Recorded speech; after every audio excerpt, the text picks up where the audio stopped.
Alright, so this right here is Škoda Slavia, जिसको कि ये ऑरेंज ग्रीन सब रंग बिरंगे जो कपड़े बनाए गए हैं, इसका मतलब ये है कि हम एक्सटीरियर की बात नहीं कर सकते हैं। अनफॉर्चुनेटली हम इंटीरियर की भी बात नहीं कर सकते हैं, बट जिस चीज़ के बारे में हम बात कर सकते हैं वो ये है कि Škoda Slavia का क्या सेंस है। क्योंकि जैसे कि Škoda का कहना है we make what matters, but does it really matter. जबकि सेडान सेगमेंट श्रिंक हो रहा है, उसके बाद में ये अपनी एक सी सेगमेंट सेडान लेकर आते हैं, उसी के बारे में बात करने वाले हैं। और मैंने इसे लगभग 100 ऑड किलोमीटर्स के आसपास चलाया है, तो मेरा क्या एक्सपीरियंस रहा, पीछे वाली सीट पे भी बैठ के देखा है, थोड़ा चलाया भी है, तो क्या एक्सपीरियंस रहा उसके बारे में बात करने वाले हैं। नमस्कार, खमागड़ी दिव्य सज्जनों, my name is Vikas Yogi, you are watching Essence Studio and here is everything that you need to know about Škoda Slavia।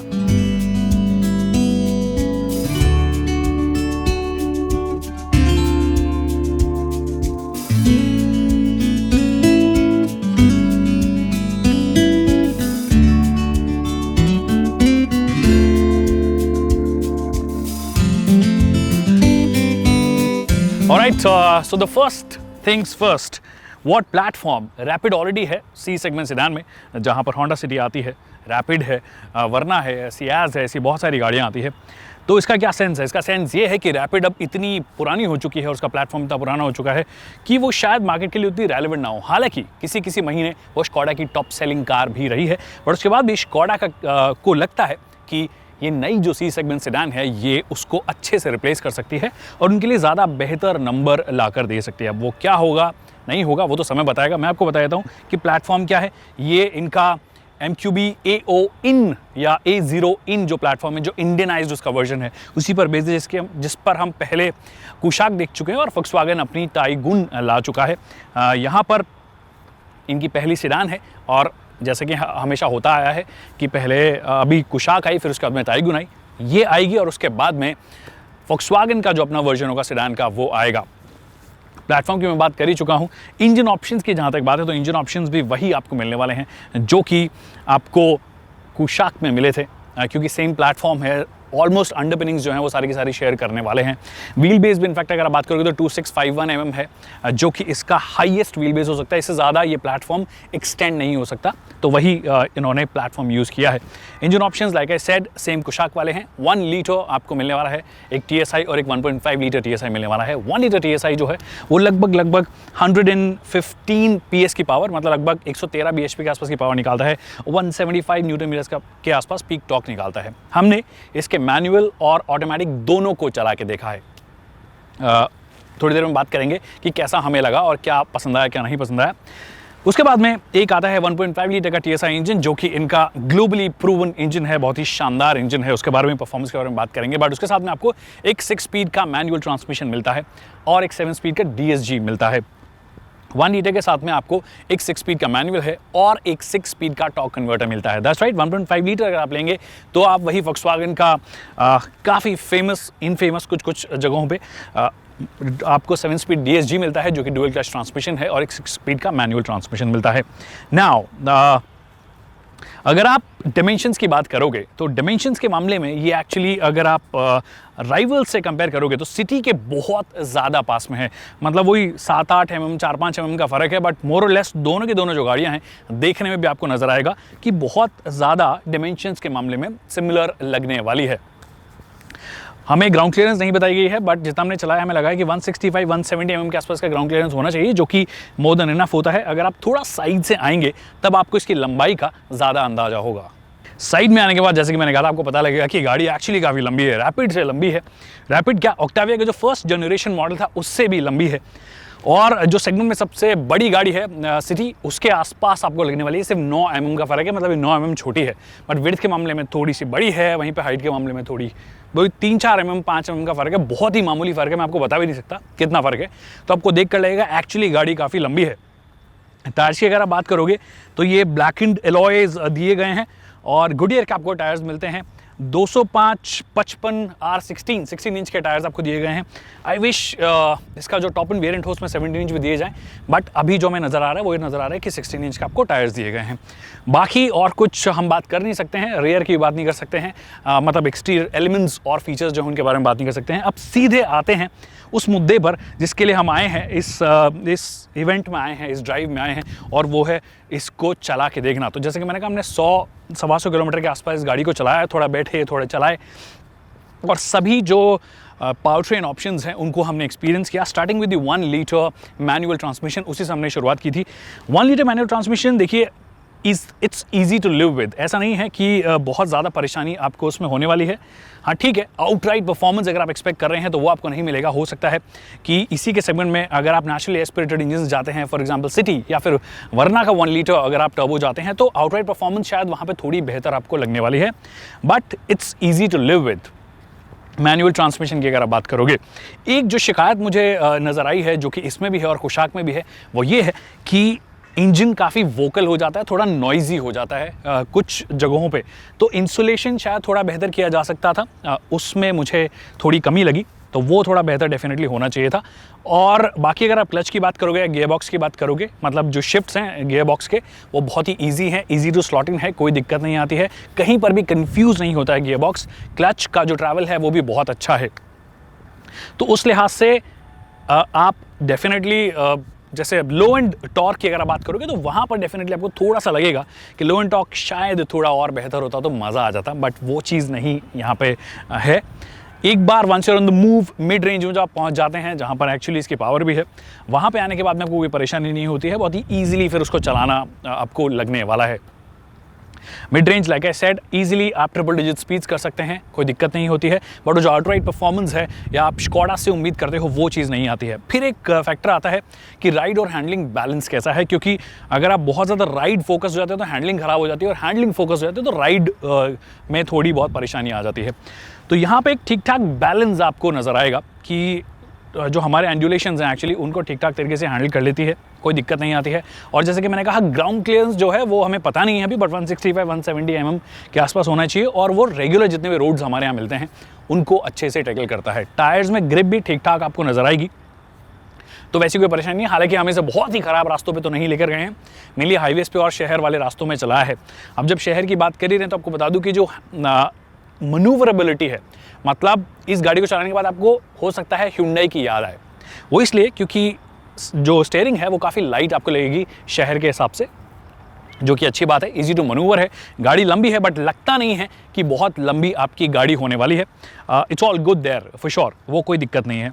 Handling attributes जो आप स्कोडा से उम्मीद करते हो, फॉक्सवैगन ग्रुप की कार से उम्मीद करते हो कि एकदम प्रिसाइज होगी, आज भी आप जब पोलो चलाते हो या वेंटो चलाते हो, जो कि ऑलमोस्ट 8-10 साल से बेची जा रही है, उनमें आज भी वो प्रिसिशन है, वो शानदार बात आपको नज़र आती है। वो यहाँ पे थोड़ी सी मिसिंग होती है। हाँ ठीक है, वे अप हो जाती है जब हाईवे पे जाती है, थोड़ी सी बेहतर हैंडलिंग हो जाती है, बट कुछ कुछ जगह पे एक ऐसा पॉइंट आता है जब आपको लगता है कि ऑलमोस्ट कोई फीडबैक ही नहीं है, ऑलमोस्ट वो डेड सेंटर आप बोल सकते हो, वो आपको फील होता है, जो कि मुझे थोड़ी सी कम उम्मीद होती है स्कोडा से। बट हाँ, यही बात हुई। बाकी अगर आप इसका ऑटोमेटिक ट्रांसमिशन लेते हैं, जो कि 6 स्पीड का टॉर्क कन्वर्टर है, उसमें वो मज़ा तो नहीं है जो कि 7 स्पीड DSGs में आपको मिलता है, पर एक चीज़ है कि रिलायबिलिटी होगी। आप जब गाड़ी चला रहे हैं तो उस वक्त आपको बहुत ज़्यादा परेशानी नहीं होगी, मतलब इन टर्म्स ऑफ रिलायबिलिटी की, बार बार जब आपको सर्विस सेंटर विजिट नहीं करना पड़ेगा, तो वो उस चीज़ का डेफिनेटली ध्यान रखता है। It's not one of the fastest torque converters as well, मतलब जो हम ट्रेडिशनल ऑटोमेटिक ट्रांसमिशन बोलते हैं, फास्ट नहीं है, क्विक शिफ्ट नहीं है DSG के जैसे, but it does it's job really well, और शहर में जब आप चलाएंगे तो आप ज़्यादा बेहतर उसको पाएंगे। तो ये 1 लीटर का ओवरऑल एक्सपीरियंस मेरा रहा। बात कर लेते हैं 1.5 लीटर TSI, वही टर्बो चार्ज इंजन, TSI इनका फेमस टेक्नोलॉजी है, वही आपको दिया गया। 150 PS की पावर, मतलब लगभग 147 या 148 bhp के आसपास पावर मिलेगी, 250 न्यूटन मीटर्स का पीक टॉर्क मिलेगा। जैसे ही आप 1 लीटर के बाद में से चलाने आते हैं तो आपको you'll fall in love with this transmission, you'll fall in love with this powertrain of course, क्योंकि outright performance आपको मिलने लग जाती है। वो Volkswagen Group या स्कोडा वाली जो कार्स वाली फील है वो आपको यहाँ पे फील होती है। And outrightly like I said, torque instant आपको बहुत अच्छा मिलता है। एक पॉइंट है इनिशियली जब आपको लगता है कि हाँ ठीक है, थोड़ा सा वो जो जब तक टर्बो चार्जर काम करना शुरू नहीं करता वहाँ पे आपको थोड़ा सा लैग लगेगा, बट एक्चुअली बहुत कम लगता है। 1 लीटर के कंपैरिजन में अगर आप बात करोगे तो ज़्यादा बेहतर तरीके से उस लैग को मैनेज किया गया है। Once you are on the move, you tap it, throttle response एकदम क्रिस्प है, शानदार है, एकदम चुम्मेश्वरी परफॉर्मेंस आपको लगने वाली है, मज़ा आ जाएगा आपको। जैसे ही टैप करोगे it starts picking up the speed, और आप कंटिन्यूसली ट्रिपल डिजिट स्पीड्स कर सकते हैं। एक्चुअली जो लीगल स्पीड लिमिट्स नहीं है उनसे भी ज़्यादा आप आपको कई बार लगता है कि आप पहुंच गए हो वहाँ पे, जैसे कि यहाँ पे 120 था और आप खटाक से आपको लगता है कि 120 तो कब का भी हो गया, तो वो एक चीज़ लगती है। लो स्लंग है, कुशाक के मुकाबले अगर आप बात करोगे लो स्लंग है, ज़्यादा बेहतर स्टेबिलिटी भी आपको हाईवेज पे लगने वाली है, वो आपको मज़ा आता है। तो पहले हमने चलाया इसका 7 स्पीड DSG जो कि फेमस है for its quick shifts, infamous है क्योंकि रिलायबल उतना ज़्यादा नहीं है हमारे शायद क्लाइमेट कंडीशन के हिसाब से, वेट क्लचेस आपको अभी भी मिलते हैं उसमें, तो वो एक चीज़ है। बट ऑफ लेट अगर आप बात करोगे या रिसेंटली बात करोगे तो उस पर बहुत ज़्यादा काम किया है इन्होंने अपनी सर्विस को सुधारने में। कंपनी का क्लेम है 30-35% ज़्यादा बेहतर इनकी सर्विस हुई है। अब वो किस हिसाब से हुई है, कॉस्टिंग की बात हो रही है, ओवरऑल एक्सपीरियंस की बात हो रही है, but they have addressed that issue for sure. But outright performance like I said it is fantastic. We drove the DSG first, जो कि क्विक शिफ्ट, जैसे आप टॉर्क कन्वर्टर के बाद में तुरंत DSG में बैठते हो तो आपको लगता है कि हाँ ये थोड़ा फास्ट आपको लगने वाला है। टैप करो, जब आपको ओवरटेक करना है तो ओवरटेक में आपको ज़्यादा प्लानिंग नहीं करनी पड़ती है। यू थ्रॉटल इट एंड आपको लगेगा कि खटाक से एक दो जो गियर्स हैं वो नीचे डाउन हो गए हैं और आप उस मीठी रेव बैंड में वापस आ जाते हैं and then you can overtake easily. वो चीज़ आपको 1 लीटर में डेफिनेटली नहीं फील होती है। ओवरटेक ज़्यादा बेहतर प्लान करने आपको पड़ते हैं। हाँ ठीक है, अगर आप उसका टॉर्क कन्वर्टर ले रहे हैं तो आपको पेडल शिफ्टर्स मिल जाते हैं, बट उसके बाद भी ऐसा लगता है कि थोड़ा टाइम लगता है गियर्स को डाउन करने में, वो उतनी मज़ेदार परफॉर्मेंस नहीं है। और मैनुअल में तो डेफिनेटली ज़्यादा बेहतर आपको प्लानिंग करनी पड़ती है। यहाँ पे वो चीज़ आपको मज़ा आएगा कि हाई स्पीड रन्स कर सकते हो, ओवरटेक्स कभी भी कर सकते हो, और इंजन भी ज़्यादा रिफाइंड लगता है, बहुत स्मूथ एक्चुअली इसका इंजन है। किसी भी मोमेंट शहर में भी चला रहे हो, कई बार तो ऐसा लगता है कि इंजन शुरू ही नहीं हुआ, जो कि 1 लीटर में नहीं है। लाइक आई सेड 1 लीटर में वोकल आपको नेचर नज़र आएगा, थोड़ा नॉइजी है। यहाँ पे बहुत ही स्मूथ, बहुत ही शांत आपको ये चीज़ नज़र आएगी।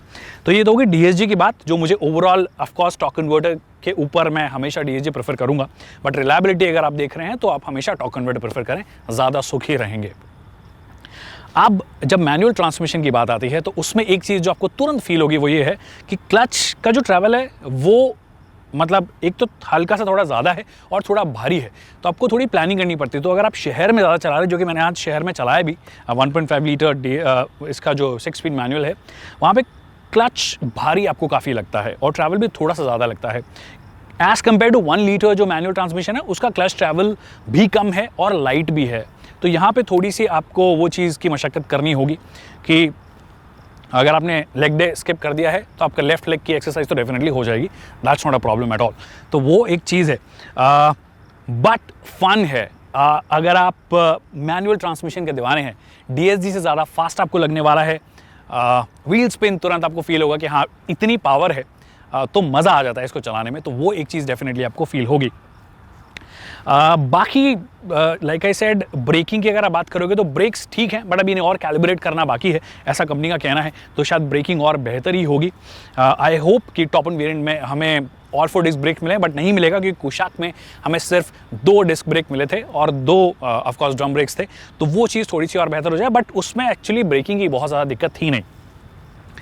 तो यही ओवरऑल मेरा एक्सपीरियंस रहा 1.5 लीटर को लेकर। अगर आप आउटराइट परफॉर्मेंस देख रहे हैं, मज़ेदार परफॉर्मेंस देख रहे हैं, तो आप 1.5 प्रेफर कीजिए। अगर आप रिलायबिलिटी देख रहे हैं तो आप टॉर्क कन्वर्टर प्रेफर कीजिए ओवर DSG, बट फन चाहिए तो 1.5 DSG या 6 स्पीड मैनुअल ट्रांसमिशन। अब बात आती है फ्यूल एफिशिएंसी, एक फिगर जिसके बारे में बोलना वैसे थोड़ा अभी मुश्किल है, बट बात ये की जा सकती है कि मुझे ऐसा लगता है कि इसका जो 1.5 लीटर जो वर्जन है, जो कि 1500 सीसी का इंजन आता है, वो ज़्यादा फ्रूगल होगा, ज़्यादा फ्यूल एफिशिएंट होगा। और वो क्यों? एक तो स्ट्रगल नहीं करता गाड़ी को पुल करने में, जो कि 1 लीटर स्ट्रगल करता है, और वहीं पर आप फ्यूल जो है वो ज़्यादा बर्न करते हो। दूसरी चीज़, डुअल सिलेंडर डीएक्टिवेशन टेक्नोलॉजी आती है, मतलब जो 2 सिलेंडर्स हैं इसके डीएक्टिवेट हो जाते हैं अगर आप ऐसे मोमेंट पे हैं जब आप एक कांस्टेंट स्पीड कर रहे हैं हाईवेज पे, या अगर आप स्लो स्पीड्स कर रहे हैं, तो 2 सिलेंडर अपने आप डीएक्टिवेट हो जाते हैं और आपको फील भी नहीं होता है क्योंकि आप मोमेंटम में हैं, और उस वक्त फ्यूल सेविंग होती है क्योंकि सिर्फ 2 सिलेंडर्स काम कर रहे हैं instead of 4। So this is what it is. मुझे ओवरऑल ठीक लगी परफॉर्मेंस, 1.5 मेरी प्रेफरेंस रहेगी, बट 1 लीटर मुझे लगता है कि ज़्यादातर लोगों के लिए ज़्यादा सेंसिबल चॉइस होने वाली है, चाहे आप ऑटोमेटिक लीजिए या मैनुअल लीजिए। तो यही है मेरे फर्स्ट इंप्रेशन इसकी ड्राइव के बारे में। इंटीरियर एक्सटीरियर सब चीज़ों के बारे में डिटेल में बात करेंगे जब इसका वर्ल्ड प्रीमियर होगा, जो कि मुझे लगता है अगले महीने ही होने वाला है। जैसे ही होगा आपको एक प्रॉपर ढंग का वीडियो हम लेकर आएंगे। आई होप आपको वीडियो पसंद आएगा। वीडियो पसंद आया तो इसे लाइक करना और शेयर करना ना भूलिए। अगर कोई सवाल हैं जो कि रह गए हैं तो आप हमें कमेंट सेक्शन में पूछ सकते हैं, हम उसका जल्द से जल्द जवाब देंगे। Thank you so much people for watching this video.